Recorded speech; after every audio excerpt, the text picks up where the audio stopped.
Hi, I'm Christina. I'm Stacey. And I'm Natalie. And this is Plant Panel, where we give plant recommendations to gardeners who write into us about their spaces. They might be complicated, they have problems. We are offering solutions. And today we have Teena. She gardens in zone 6B in part shade to shade. Her soil is topsoil over clay, and her issue is that it stays moist or a little bit too moist, and she writes to us. Hi, I want to develop the flower bed on the north side of my home. My mind keeps going in too many directions, and I get frustrated and walk away. I have attached 2 pictures, taken at approximately 1 p.m. Placed side by side, the pic with the deck is on the left, and the brick of the house is on the right. There were very tall orange daylilies in between the ginger wine Ninebark shrubs, but they grow and spread so fast, and it is difficult to keep them in check, so I removed them. I think I will add 2 more Ninebark to fill in the gap between the existing ones. The tree to the far right is a Thundercloud Plum, I think, that will be staying in the raised bed it is in. To the far left, the small tree is a lilac tree, purchased and planted this year. The nursery said it should branch out more, but won't grow much taller, so I planted it in a ring to give it a little more height. I would like to plant a low-growing, small habit variety of lavender to help with rabbit and deer pressure around the ring to cover it. Closest to the deck are tall, I don't remember the name, plants that keep smothering out everything else. They completely took over the north side. It will take forever to get rid of them all. There are 5 coralberry proudberry shrubs in front of the blue flowers. I put them in last fall because I wasn't sure where I wanted to plant them and didn't want to lose them over the winter. I am now thinking I would like to keep them there, but realign them across the width of the deck. Also, there are 3 small peony bushes in between the coralberry and blue flowers. They were transplants that my mother gave me, but only one of them has ever produced any blooms. They may be in the wrong location. Considering relocating them to see if they will be happier, hoping to keep them in my mom's memory. The small shrub out in the middle of the area is a black lace elderberry planted last fall. It may need to be relocated. I planted it there before I started planning to extend the flower bed.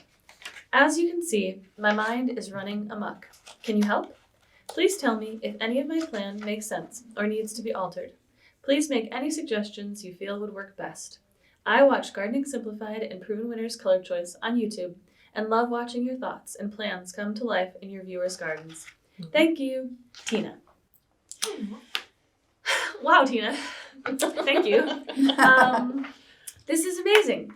Would you like to go first, Natalie? I would like to go. Thanks, Teena. Thanks for sending in. It looks like you've done a lot of planning, and thanks for trusting us with maybe making some small adjustments to your planning. So the first thing that I get from the message I get from you when you send us all this information is overwhelm and frustration, which is natural when you're gardening. It's easy to get enthusiastic about different ideas from your garden and buy a lot of plants and then just get completely overwhelmed. We've all done it. So what I've tried to do here is just try to keep it simple, with working with some things that you already have. So I'm going to start with your idea about the Ninebark. You said you wanted to add 2 more Ninebark and stick them between the ones you already have. I wouldn't do that. I would buy 1 more Ninebark and put it on the far side of your house between where you have that raised bed and your tree in the front yard, just on the end of that flower bed. So you have 1, 2, 3 Ninebark, because they're going to get to be a pretty good size. So I don't think you need to buy 2 more to put in there. And then if you need something to brighten up that space, I would take all those proudberry coralberries that you put in front of your deck and move them in front of the Ninebark. So what we're doing is we're creating a real layered look. Ninebarks in back, coralberry in front of that. They're nice and deer resistant. So that's nice. You don't have to worry about the deer coming in and destroying your landscaping. So you've got the 3 Ninebark in back and then 5 coralberry in front of them. Then if you want to, but if you do that, you only have to dig out, maybe it's hard to tell, depth looking at a 2-dimensional picture, but I'm thinking you're probably only going to need to dig out maybe 4 to 6 feet more of sod to get those shrubs layered in front of the Ninebark that you already have. And then if you want to layer in some of the stilby, you can pop those in there if you want to, but you can just kind of pop things in and around the shrubs for this year. Things you already have. So I wouldn't, if you're worried about deer, probably put the hosta way out there, but try some other things, see how they work out. Don't forget, deer run around in a pattern. So once they get the pattern of going through your yard, that's where they're always going to go. So if you can discourage them from going into places in the yard that you don't want them to go by using deer sprays or whatever, that's a good way to protect some of your plants as well. No guarantees, deer are hungry creatures, but that's a good way to try. So we've done that. We've layered up the side of your house where you have your 9-bark. I personally would just leave your elderberry where it is for now, right? Let's not plan that far ahead. It safely has enough space around it to grow.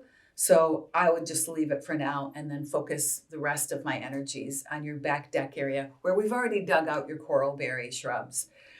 That looks like a pretty sunny space to me. I know that you said it's part shade. I could see that it's part shade anyway from the picture you sent with your house creating shade in front of the 9-bark, but your deck looks super sunny. So around your lavender, first of all, where you took out your coralberry, I think you have your peonies there. I'd leave them. If you want your peonies to bloom, you cannot keep moving them around. That could be half the reason why they're not blooming now. Whenever you plant a peony, you got to give it a few years, two years if you're lucky, 3 years most likely to see a bloom when you move a peony. But they're so worth it, and so worth it in your mom's memory. So I would leave them in place as long as they're spaced properly. And then around your lilac tree and around your ring, I would go with something like allium. So that would be something you'd have to purchase, but super deer and rabbit resistant. And you can get a couple different kinds. The Serendipity series from Proven Winners, that's a pinkish purple variety. You could plant that in front of a brand new variety that's a light lavender color called Bobblehead that could be in back. So you have these light lavender bobbleheads in back, the pinkish, almost verging on magenta allium in front of that. And it's a nice deer-proof plant and not too big or difficult to get around. I love how the round blooms of the allium would echo the round top of the standard lilac too. That would be so cute. Yeah, I thought of that. If you don't care for allium, if it's just not your deal, you could try something like, Salvia is another good deer rabbit resistant plant. I like salvia as long as you can keep it in check. It takes a little more maintenance, in my opinion, to keep them looking good throughout the summer. But there's lots of great smaller perennials that you could add around that ring. Yeah, and then if you want to pop your stilbe or your hostas in around your peonies, that would be a good place too. So rather than buying a lot of extras, I know there's a little there, try moving your things around, give them some more space to grow, and then give it a year and see how it looks. That's what I've got. Hi, it's me, your local friendly maximalist. I'm sitting next to another one. So yeah. Don't think about what this is going to cost, but no, I love what you already have going, and I love the way that the plants that you've chosen are working with the color of your house and the color of your brick. So I think that you have an amazing start on this. Like Natalie, I would not dig up the black lace elderberry. Instead, I would design this new flower bed that you're planning to have a really beautiful, sinuous, curving line that kind of narrows at the point that the elderberry is, and you have a path between the elderberry and the new bed, because I love that feeling in a garden where the path kind of squeezes and you're like surrounded by plants, and I would totally use what you've already done to create that moment right there. So, 4 or so foot wide path from the, rough mature size of the elderberry, just design the bed so it kind of loops over and you kind of move and it just creates that beautiful little space. Okay, but I can see why your mind is racing. I don't know if I've said this on Plant Panel before. I've certainly said it on the Gardening Simplified show. Orson Welles famously said, "The enemy of art is the absence of limitations." And your head is spinning because you have placed no limitations on yourself. That's where you have to start. It's like, what are going to be my limitations? And to me, the most obvious one here is color. So I would stick with a color scheme that you are already working with, which is to say that fabulous black purple foliage, pink and white, and perhaps with a few well-timed pops of yellow. So I think that the structure that you have in place with your shrubs is already almost perfect. You can change that depending on how you want. Some people like things to be like real balanced and spaced out. I can be a little more loosey-goosey with that, so that's up to you. But I do think you have the so-called bones of the garden in place. But a couple of shrubs that I would consider adding to increase the structure is Paisley Pup Leucothoe. So I think this will do really well, assuming you have acidic soil, which if you're in USDA Zone 6B and your soil's moist, it most likely is. What I love about Paisley Pup, loves the shade, it can take some moist, well-drained soil, and it has like a purple and white and pink and green variegated foliage. And one of the real dangers, I think, of anyone, it's easy to fall in love with black purple foliage, but too much of that, your garden starts to look like a black hole. Like it just doesn't have enough definition. So adding some of this variegated foliage, like with Paisley Pup, will really help a lot of that pop out and create a lot more kind of contrast with what you have. And that's a nice low growing plant. That's something that you could repeat at various, points in your flower bed to just create some cohesion. Another thing that you could also add, depending on your taste level and what you want to do, is Sun King Aurelia. So Sun King Aurelia is a bright, bright yellow. Do you love that plant? I love it. I have 3 in my garden. Right? It's pretty great. And it's so easy to grow. And so what do you pair it with? I have one next to a Kodiak Black Durvilla. And the thing is, they're super shade tolerant. Yes. So I have them in my full shade garden. So they're in there with hellebores and some chocolate Cimicifuga. And so they are bringing a lot of light into dark areas. Yes. That's exactly why I use them. And they do have great presence. They are a shrub. They're kind of like a dieback shrub. They have like some woody and some herbaceous growth every year. And so that's going to add a lot of pop. So take a look at it at the garden center. Try it out. I think you could do one. I think you could repeat it throughout, but that would be a great plant to, again, just prevent that black hole kind of feeling. One thing about Sun King that I noticed, because I was new at growing it, first time I saw it was on Mackinac Island in somebody's garden bed. I planted mine, and then in the spring I was like, they're gone, they died. They take a long time to start coming back up. So I thought they had perished, but they came along, so don't be worried if you plant them. And have you found that as long as they've even been more mature, they keep dying back to the ground? In my garden, they do. Okay, so we're Zone 6B as well, so that may be an issue for you, but they are actually a shrub. It's just sometimes, in cooler climates, they die back. So good thing to consider there. But let's get to the perennials. I have a list for you. Okay, Cimicifuga racemosa, aka black snakeroot. They're a kind of started with a variety called Hillside Black Beauty. I love that too. So if you want an invite to Natalie's garden and kind of see how she's using these plants, there's lots of varieties. Hillside Black Beauty, again, was the first one, but you'll see black negligee, black pearl. There's all sorts of them out there. But it's a great plant with great presence. And I'm starting with this on the list, not just because we all love it, but also because it is a rather large perennial. So it gets to be about 4 feet wide, and the flower spikes in summer get to be up to 7 feet tall. Wow. And those are only going to be around in summer, so it's not like one of these things that's like dwarfing your house or dwarfing the garden. It's just one of those things that comes up and you're like, holy macaroni, this looks amazing. And so it's good to kind of position those because they are going to have such a large presence in the garden. So I would start with those. And then keeping with the black foliage theme, I think that this garden is made for Britt-Marie-Crawford Ligularia. I love that plant. I have that in my garden. It's so cool. So it's kind of like a burgundy purple Ligularia. Ligularia has big, broad, bold foliage, loves wet soil, and it has yellow flower spikes in summer. So that's one of those things that's just going to keep everything from being like too matchy-matchy and just have that bolt of color that's going to be short-lived. So it's not like you have to like look at this crazy contrast, all season. It will help if you use a Sun King, and then that will die back. I know you already have Astilbes, but if you want to consider a black foliage, Proven Winners has the new Dark Side of the Moon Astilbe with dark purple foliage. And as I said, you do have to be careful with black purple foliage because it does look like a black hole. So got to make sure you're getting some green in there. I think this is a beautiful spot for Alchemilla mollis, also known as lady's mantle. So I would freely sprinkle that throughout the garden in little clusters or even as an edging. That chartreuse goes with literally everything. It's a super easy plant to grow and so, so beautiful. Yeah, it's cute. It's a nice leaf shape. Yeah, it's a great way for adding that coarse texture, like the visual texture to the garden. It's just, And fun fact, it's called Alchemilla mollis. Alchemilla is the species, or the genus rather, because ancient alchemists believed that the water that the plant collected could be used to turn regular matter into gold, and that is why it has the name Alchemilla. That's amazing.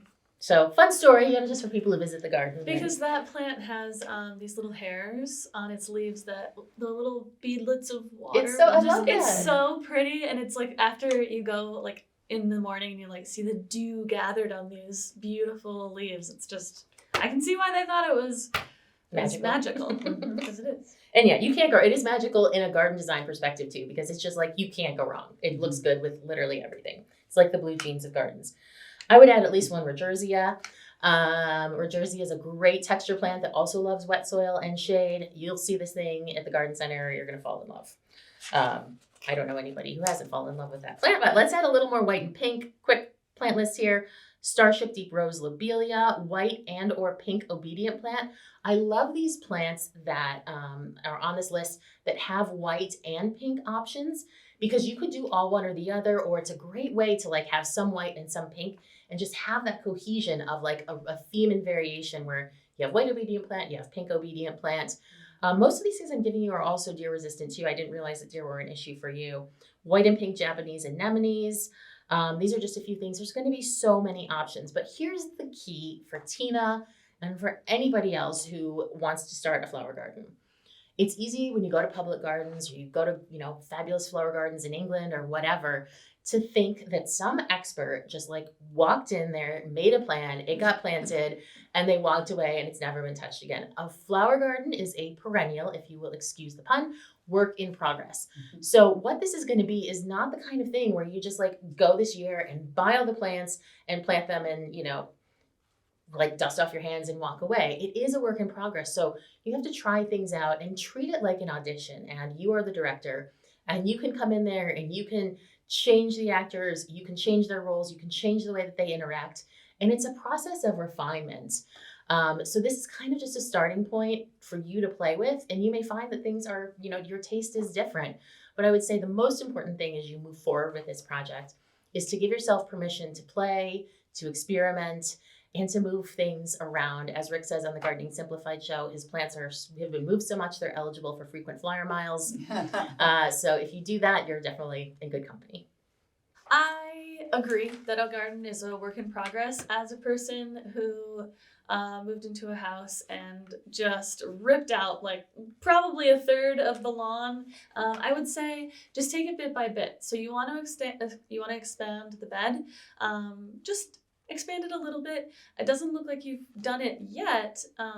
So when you go out, just try, maybe measure it first, and see how much space you are working with on the ground itself. Because I noticed with the plant map that you provided that those are great bones for a plant map, but you might actually want to know like how far away from the house do you actually have, so that when you are calculating, will the plants be healthy, you can see like, okay, I'm actually only working with 10 feet and this plant is going to get 8 feet.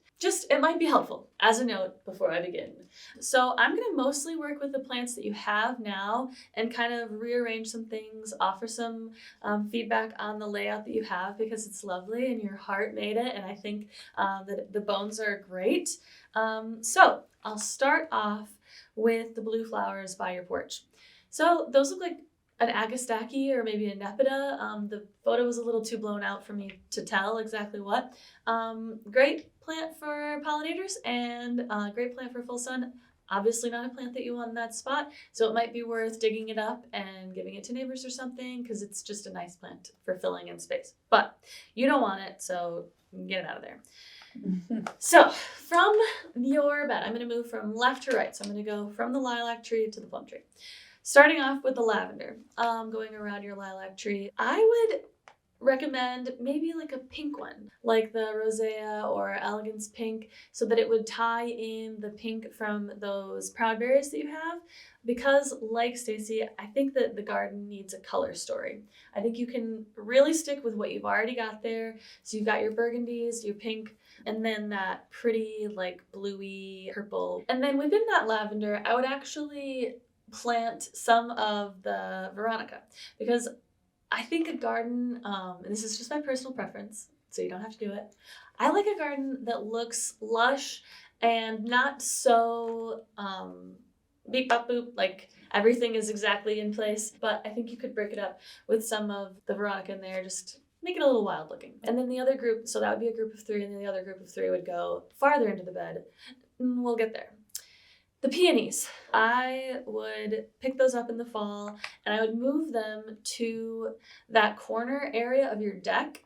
I'd plant them in a group so that they will just provide a happy little show. You'd probably be able to see them from the inside of your house, because that patio looks like there's just destined to be a door, like right onto that patio, so you'd be able to see them blooming.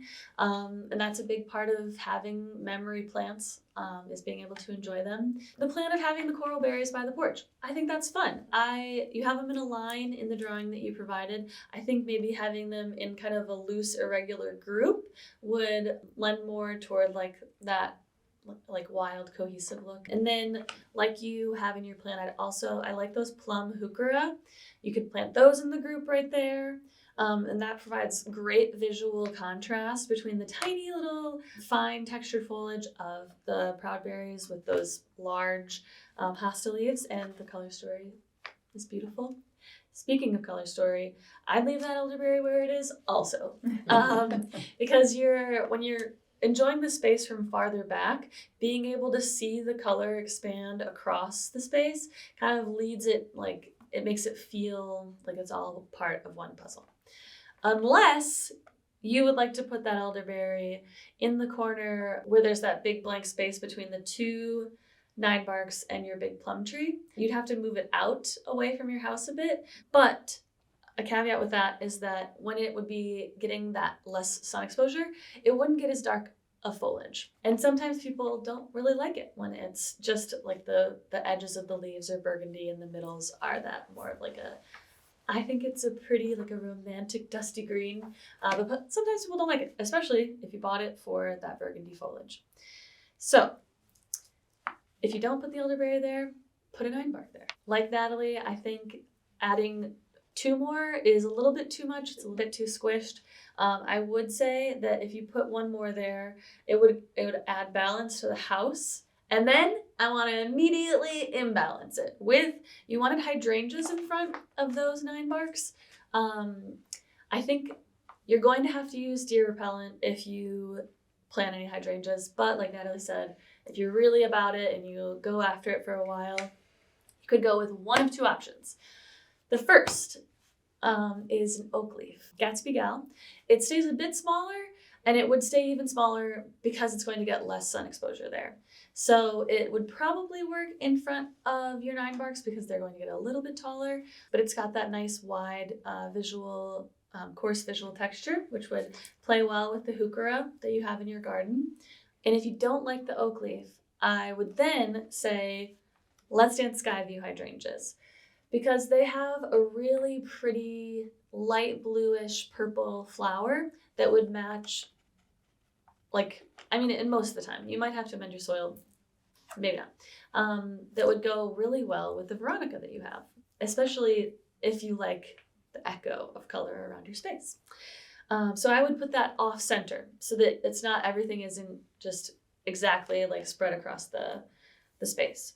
So you could either plant 1, or if you find that you do have a lot of space when you measure your bed, you could plant 3 and kind of just like offset that other group of 3 just to mix up and also provide balance. Next are the Astilbe.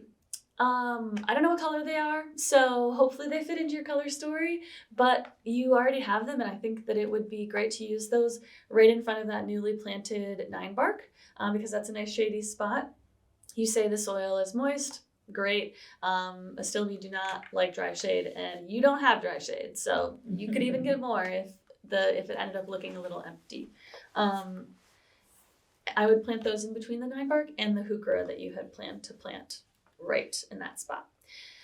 The last thing that you have are the hostas, and you mentioned that they're variegated. And it really depends on the type of variegation that they are. If they're a white and green, I don't think that they would really look great in that bed. I think that they would be kind of like an element of discord where you just be like, does that belong there? So, but if they're a variegation of like a soft green with a slightly different green, they could work, and you could put them in kind of an irregular in an irregular group around the hydrangeas. But having used all the plants that you have already, I think that you have a lovely space, and I hope that you really are able to take all this, all of our suggestions, and create a bed that makes you feel excited to be out there and not overwhelmed, and just take it one bite at a time. Does anybody have any? That's great advice. One bite at a time. Be like, I'm just going to do this part right now. Yeah. And then pat yourself on the back and enjoy it for a little while. And then, now, if I could take my own advice, that would be something else. But I'm not even bother offering that advice because I know I'm not going to take that advice. I think, the hostas, talking about the crabberries, blue hostas would be a beautiful way to bring in that kind of bluish foliage of the that would be really of the pretty. crabberry. But as long as you don't have deer, because if you have deer, you don't have hostas. Yeah, that's true. Yeah. You just have ragged little stumps. So, thank you so much, Teena, for writing into us. Obviously, you got our creative juices flowing. And if you are not Teena, we would love to hear from you about your garden. If you have any questions about what would look good in there or how do I deal with this problem, we have plant recommendations for you. So click the link below, send us a message, include some pictures, and we'll see you again next time.